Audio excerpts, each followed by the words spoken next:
भक्तों, विष्णु जी को पालनहार, सौभाग्य के दाता और संतान सुख प्रदाता कहा जाता है।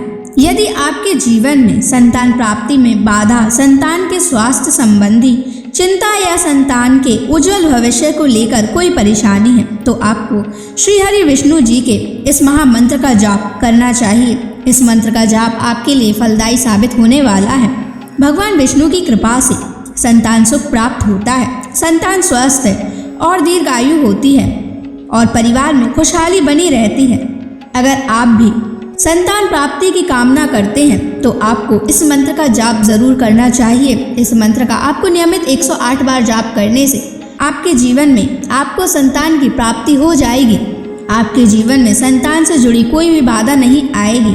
इसलिए प्यारे भक्तों, विष्णु जी के इस महामंत्र का जाप अवश्य करें और नियमित 108 बार जाप करें।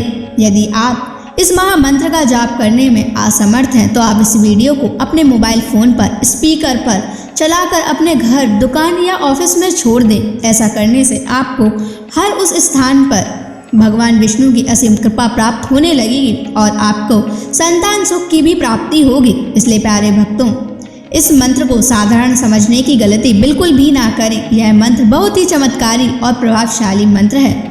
यदि आप भगवान विष्णु की कृपा अपने ऊपर ऐसे ही बनाए रखना चाहते हैं तो इस वीडियो को लाइक और चैनल को सब्सक्राइब जरूर कर दीजिए और कमेंट बॉक्स में श्री हरि विष्णु अवश्य लिख दीजिए। तो चलिए भक्तों, मंत्र का जाप करना प्रारंभ करते हैं। ओम ह्रीं क्लीं नारायणाय सिद्धिं मे देहि स्वाहा। ओम ह्रीं क्लीं नारायणाय सिद्धिं मे देहि स्वाहा। ओम ह्रीं क्लीं नारायणाय सिद्धिं मे देहि स्वाहा। ओम ह्रीं क्लीं नारायणाय सिद्धिं मे देहि स्वाहा। ओम ह्रीं क्लीं नारायणाय सिद्धिं मे देहि स्वाहा। ओम ह्रीं क्लीं नारायणाय सिद्धिं मे देहि स्वाहा। ओम ह्रीं क्लीं नारायणाय सिद्धिं मे देहि स्वाहा। ओम ह्रीं क्लीं नारायणाय सिद्धिं मे देहि स्वाहा। ओम ह्रीं क्लीं नारायणाय सिद्धिं मे देहि स्वाहा। ओम ह्रीं क्लीं नारायणाय सिद्धिं मे देहि स्वाहा। ओम ह्रीं क्लीं नारायणाय सिद्धिं मे देहि स्वाहा। ओम ह्रीं क्लीं नारायणाय सिद्धिं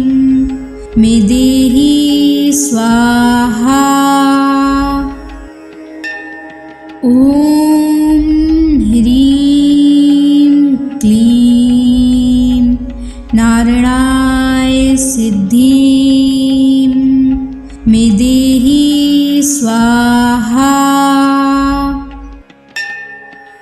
ॐ ह्रीं क्लीं नारायणाय सिद्धिं मे देहि स्वाहा। ॐ ह्रीं क्लीं नारायणाय सिद्धिं मे देहि स्वाहा। ॐ ह्रीं क्लीं नारायणाय सिद्धिं मे देहि स्वाहा। ॐ ह्रीं क्लीं नारायणाय सिद्धिं मे देहि स्वाहा। ॐ ह्रीं क्लीं नारायणाय सिद्धिं मे देहि स्वाहा। ॐ ह्रीं क्लीं नारायणाय सिद्धिं मे देहि स्वाहा। ॐ ह्रीं क्लीं नारायणाय सिद्धिं मे देहि स्वाहा। ॐ ह्रीं क्लीं नारायणाय सिद्धिं मे देहि स्वाहा। ॐ ह्रीं क्लीं नारायणाय सिद्धिं मे देहि स्वाहा। ॐ ह्रीं क्लीं नारायणाय सिद्धिं मे देहि स्वाहा। ॐ ह्रीं क्लीं नारायणाय सिद्धिं मे देहि स्वाहा। ॐ ह्रीं क्लीं नारायणाय सिद्धिं मे देहि स्वाहा। ॐ ह्रीं क्लीं नारायणाय सिद्धिं मे देहि स्वाहा। ॐ ह्रीं क्लीं नारायणाय सिद्धिं मे देहि स्वाहा। ॐ ह्रीं क्लीं नारायणाय सिद्धिं मे देहि स्वाहा। ॐ ह्रीं क्लीं नारायणाय सिद्धिं मे देहि स्वाहा। ॐ ह्रीं क्लीं नारायणाय सिद्धिं स्वाहा। ॐ ह्रीं क्लीं नारायणाय सिद्धिं मे देहि स्वाहा। ॐ ह्रीं क्लीं नारायणाय सिद्धिं मे देहि स्वाहा। ॐ ह्रीं क्लीं नारायणाय सिद्धिं मे देहि स्वाहा। ॐ ह्रीं क्लीं नारायणाय सिद्धिं मे देहि स्वाहा।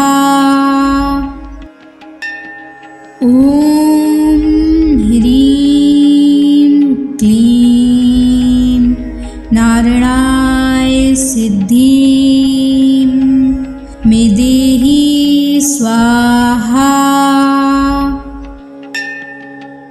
ॐ ह्रीं क्लीं नारायणाय सिद्धिं मे देहि स्वाहा। ॐ ह्रीं क्लीं नारायणाय सिद्धिं मे देहि स्वाहा। ॐ ह्रीं क्लीं नारायणाय सिद्धिं मे देहि स्वाहा। ॐ ह्रीं क्लीं नारायणाय सिद्धिं मे देहि स्वाहा। ॐ ह्रीं क्लीं नारायणाय सिद्धिं मे देहि स्वाहा। ॐ ह्रीं क्लीं नारायणाय सिद्धिं मे देहि स्वाहा। ॐ ह्रीं क्लीं नारायणाय सिद्धिं मे देहि स्वाहा। ॐ ह्रीं क्लीं नारायणाय सिद्धिं मे देहि स्वाहा। ॐ ह्रीं क्लीं नारायणाय सिद्धिं मे देहि स्वाहा। ॐ ह्रीं क्लीं नारायणाय सिद्धिं मे देहि स्वाहा। ॐ ह्रीं क्लीं नारायणाय सिद्धिं मे देहि स्वाहा। ॐ ह्रीं क्लीं नारायणाय सिद्धिं मे देहि स्वाहा। ॐ ह्रीं क्लीं नारायणाय सिद्धिं मे देहि स्वाहा। ॐ ह्रीं क्लीं नारायणाय सिद्धिं मे देहि स्वाहा। ॐ ह्रीं क्लीं नारायणाय सिद्धिं मे देहि स्वाहा। ॐ ह्रीं क्लीं नारायणाय सिद्धिं मे देहि स्वाहा।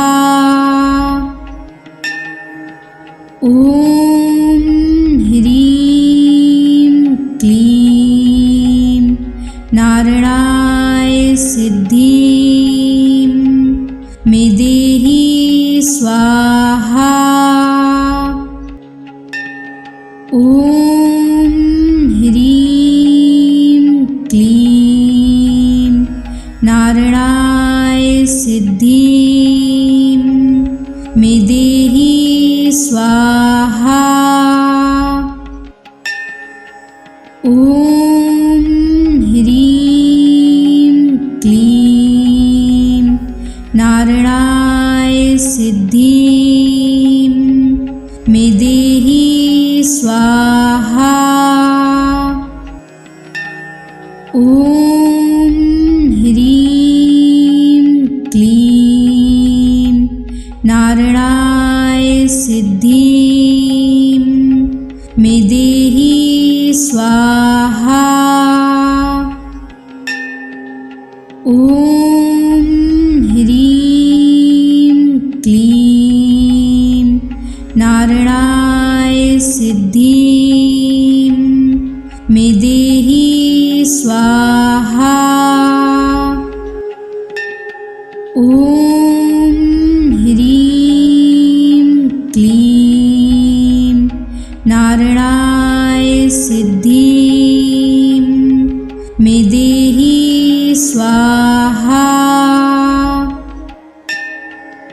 ॐ ह्रीं क्लीं नारायणाय सिद्धिं मे देहि स्वाहा। ॐ ह्रीं क्लीं नारायणाय सिद्धिं मे देहि स्वाहा। ॐ ह्रीं क्लीं नारायणाय सिद्धिं मे देहि स्वाहा। ॐ ह्रीं क्लीं नारायणाय सिद्धिं मे देहि स्वाहा। ॐ ह्रीं क्लीं नारायणाय सिद्धिं मे देहि स्वाहा। ॐ ह्रीं क्लीं नारायणाय सिद्धिं मे देहि स्वाहा। ॐ ह्रीं क्लीं नारायणाय सिद्धिं मे देहि स्वाहा।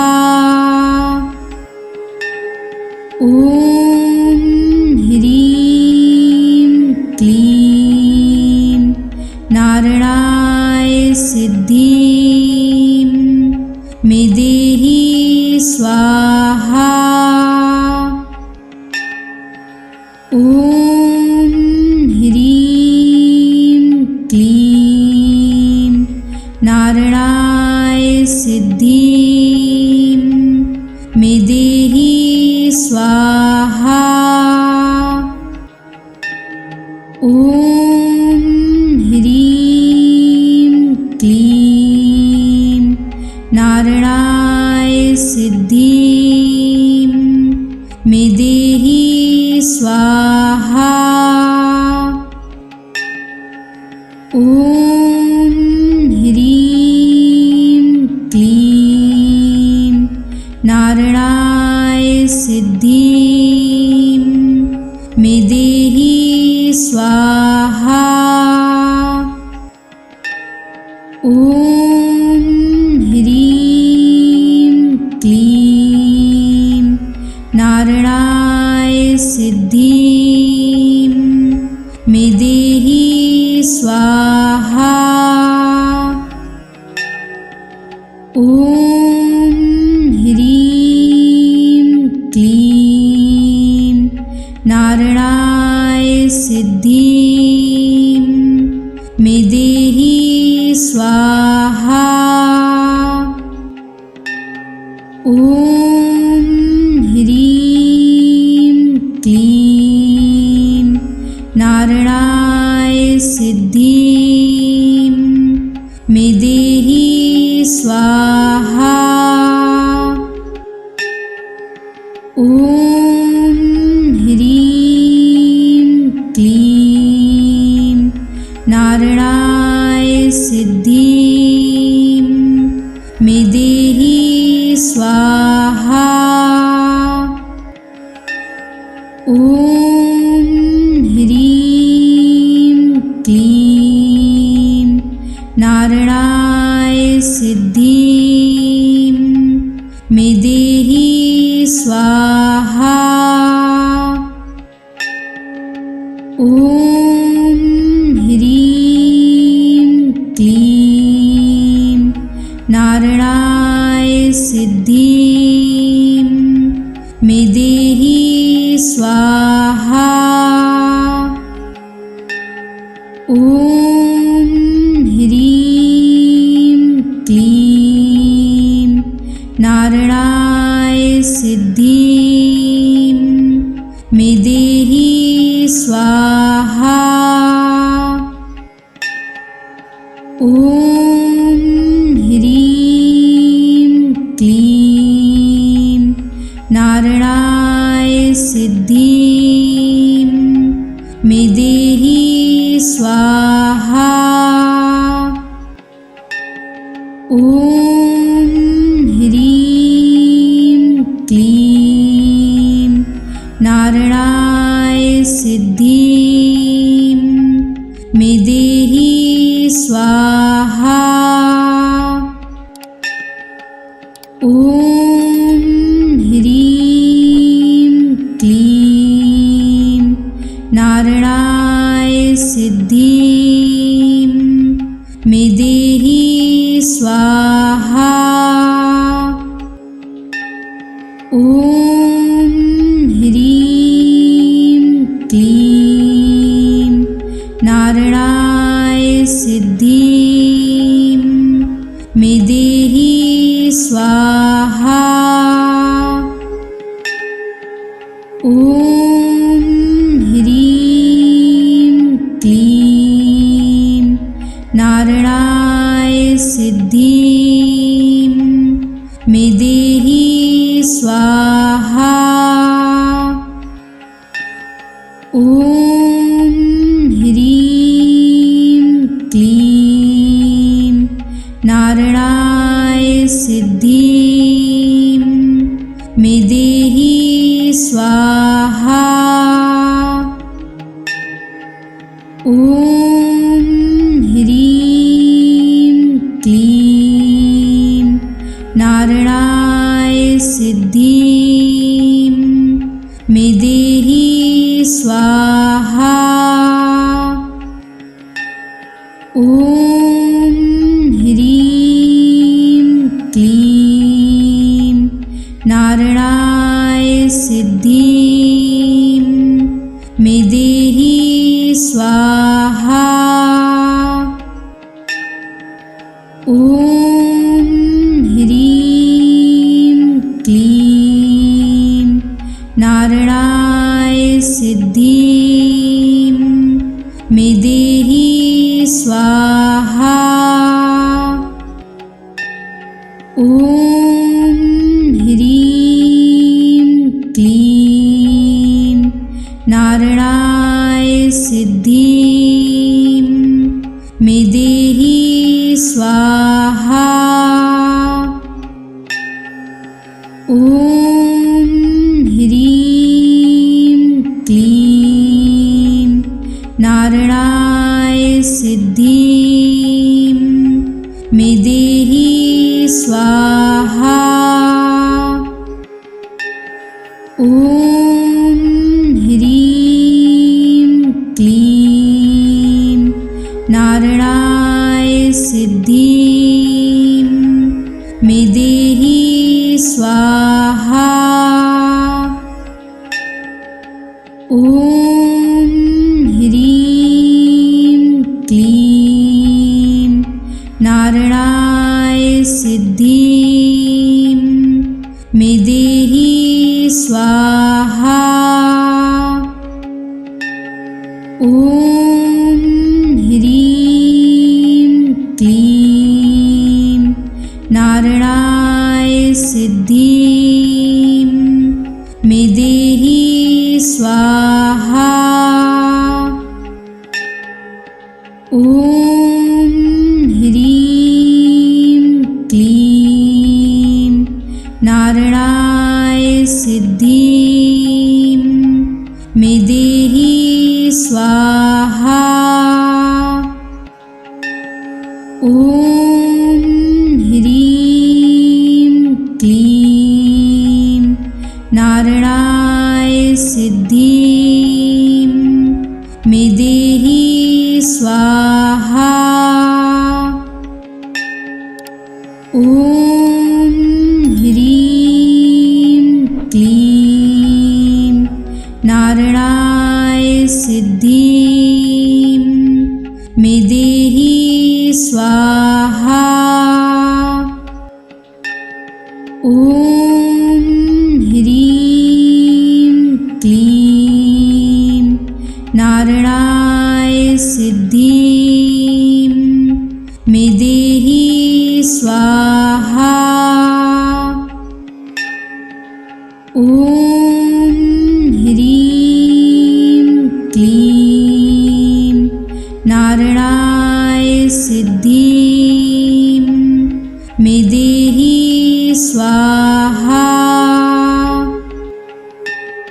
ॐ ह्रीं क्लीं नारायणाय सिद्धिं मे देहि स्वाहा।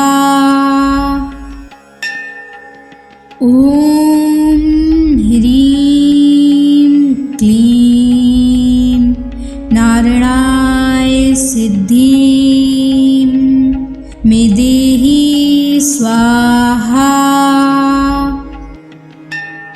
ॐ ह्रीं क्लीं नारायणाय सिद्धिं मे देहि स्वाहा। ॐ ह्रीं क्लीं नारायणाय सिद्धिं मे देहि स्वाहा।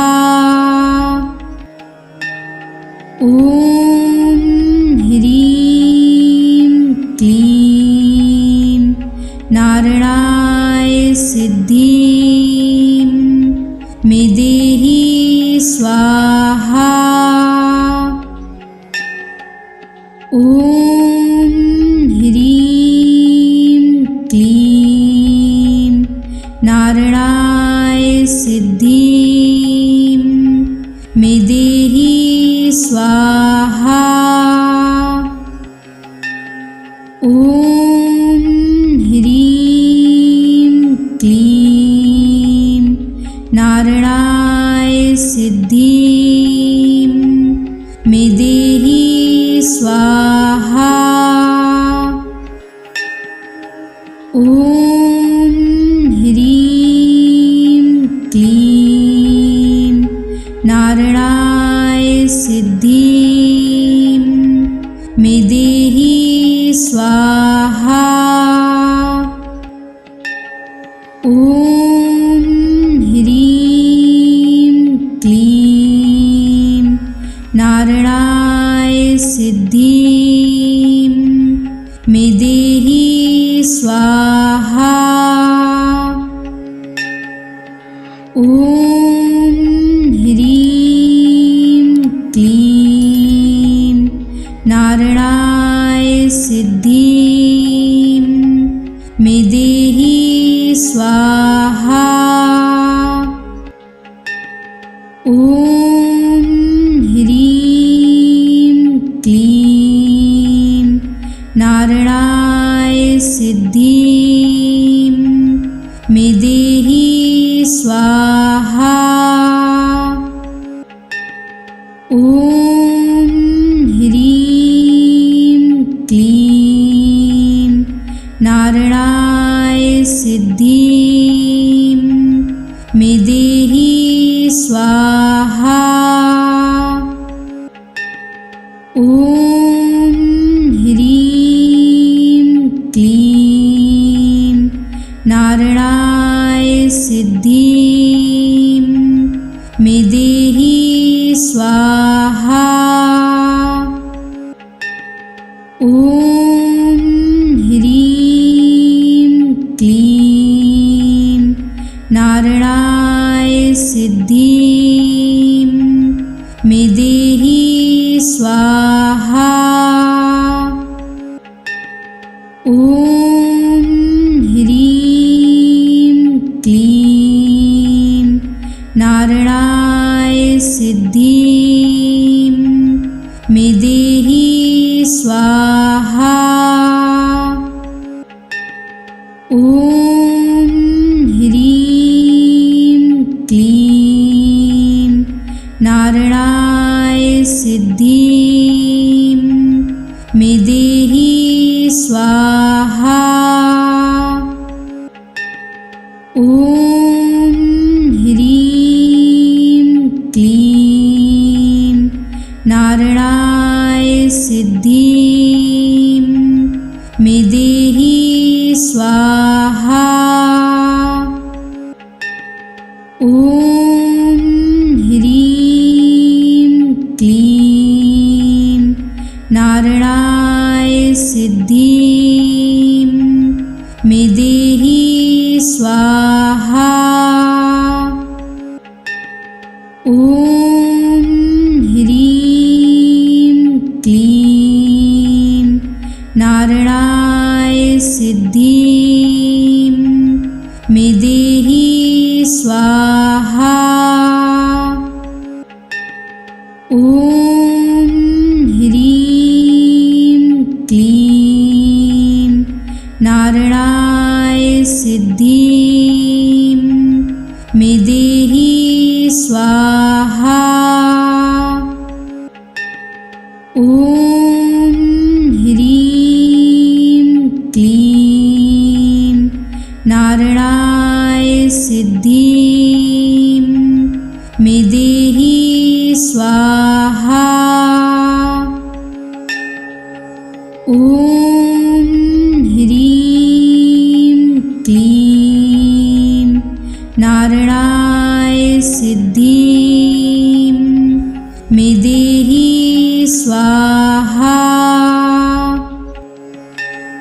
ॐ ह्रीं क्लीं नारायणाय सिद्धिं मे देहि स्वाहा।